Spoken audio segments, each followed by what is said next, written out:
Chapter 12. The father abbot was awakened by a sword point at his throat. He was completely surrounded by snarling rats. Jess, Basil, Winifred, and Formal all found themselves in similar situations. The iron claw of Cluny's discipline was strongly evident throughout the maneuver. Complete silence had been observed. Only those held captive were aware of the horde's presence. The main danger to the attackers was Constance. As always, she slept out upon the grass in the abbey grounds. More than 20 of rodents carrying a strong rope net between them had stolen up on the sleeping badger. They threw the net over Constance, fixing it into the ground with long stakes and bludgeoning her senseless before she was properly awake. Cluny watched the proceedings with grim satisfaction. Redwall was his. Small creatures rubbing sleep from their eyes in confusion were dragged out into the abbey grounds. Woodland infants wept fitfully as they clung to their parents. Bullying rats pushed and harried everyone out into the open, where they made them sit on the grass. Abbot Mortimer in his homespun nightshirt was kept to one side with his captains. Their paws were cruelly bound behind them. They stood in stolid silence as sniggering rats referred to them as the ringleaders.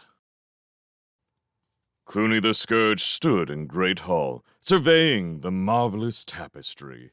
He did not need to steal scraps of it now. It belonged solely to him. Fangburn, Frogblood, Scumnose, Mangefur, and Kilconey came marching smartly up. They saluted him. "The abbey is yours now, Chief. We've got all hands outside, Chief." "Any further orders, Chief?" Cluny ran his tail reflectively through his long claws. "Yes. Bring the abbot's chair out of the place they call Cavern Hole. Have it set up for me on a platform by the gatehouse. I've got some judgments to deliver." The horde captain swaggered off jauntily. Cluny addressed the picture of Martin upon the tapestry.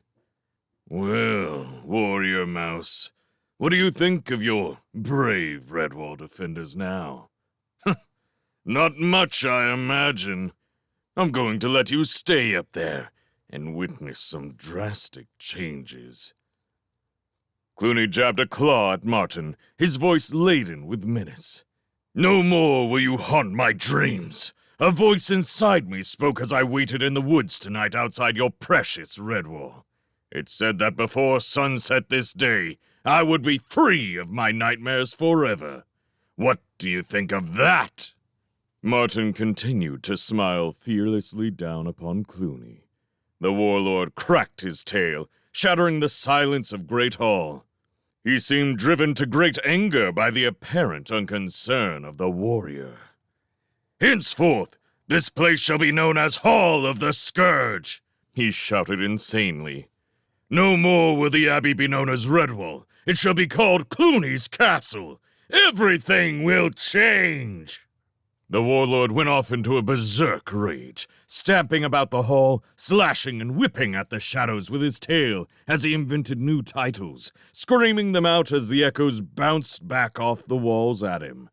"The Great Rodent Wall, the Lake of Drowning, the Field of Dead Mice, Ferret Gate, Stoat Orchard, Weasel Bell."